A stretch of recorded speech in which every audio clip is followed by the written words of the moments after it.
এখন আমি আর ম্যাডামগিরি রেখে খেলো হ্যাঁ আমার চিনে না শুনেন, এখন আপনি একটা জিনিস, কার ছেলেকে হাত তুলছে আপনি জানেন আপনি একটু বোঝার চেষ্টা না কোনো কিছু বুঝবো না এই ম্যাডাম আমি জনমের ম্যাডামগিরি দেখা দেবো হ্যাঁ, তো কয়জনের শাসাবেন? প্রত্যেক ম্যাডাম প্রত্যেক টিচারই তো মানে আপনার ছেলে যদি ঠিক মতো পড়াশোনা না করে, সবাই তো তার মধ্যে একটু ক্ষেপ্ত। কালকে আমার বাসায় একটু কারেন্টের সমস্যা হয়েছিল আর কারেন্টের রাতে কারেন্ট আসে নাই আমার ছেলে এই কারণে স্কুলের লেখা আনতে পারে না তার জন্য ম্যাডাম মারবে নাকি আমার ছেলেরে শুধু কালকে তো না, ও কখনোই আনে না, ও তো কখনোই আনে না। কখনই রেগুলারই করে না। আপনারা গার্জিয়ান, আপনারা কি বাচ্চার প্রতি একটু সতর্ক হবেন না?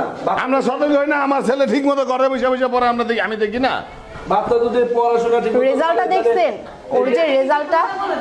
এই আপনারা কথা বলেন না ম্যাডাম আপনারা কথা বলেন কেন আপনি যেভাবে আইসা ম্যাডামে না আমার ছেলেরা যে মাইরা আমার ছেলে কান্দে কান্দে আমার বাসায় গেছে আমার ছেলের মাইরা তুইছে বুঝেন, একটা বুঝার চেষ্টা করেন। বর্তমানে আমার যত শিক্ষক আছে, শিক্ষিকা আছে, আরে বিয়া আপনি আমরা চিনেন আপনি শিক্ষক কি সবাই আছে বিয়া আরে ভাই, আপনি আমার ছেলেরা মারবো কিসব এই ম্যাডাম আমি দেখলু ম্যাডাম হ্যাঁ আপনারা বেশি কথা বলেন ম্যাডাম আমরা সাজ মারা দিছেন এই ম্যাডাম কো আজব তো। কি অবস্থা কি আপনি আমার চিনেন আমি আপনার বুঝছি, আপনার একটু বুঝার চেষ্টা করেন। শুনেন, এইভাবে আপনার জমেন এই ম্যাডাম না আমি দেখলাম এই ম্যাডাম ম্যাডাম আমার ছেলেকে হাত তুলছে শুনেন, আপনার কথা দেবেন না আপনি লাফালাফি বন্ধ করেন। কিসব লাফালাফি বন্ধ করবো পড়াইতে আছে, এখানে কিন্তু ওরা গুন্ডামি করতে আসে নাই। মাইরা কি বলাবান পড়ালেখা করে মাইরা কি বলাবান পড়া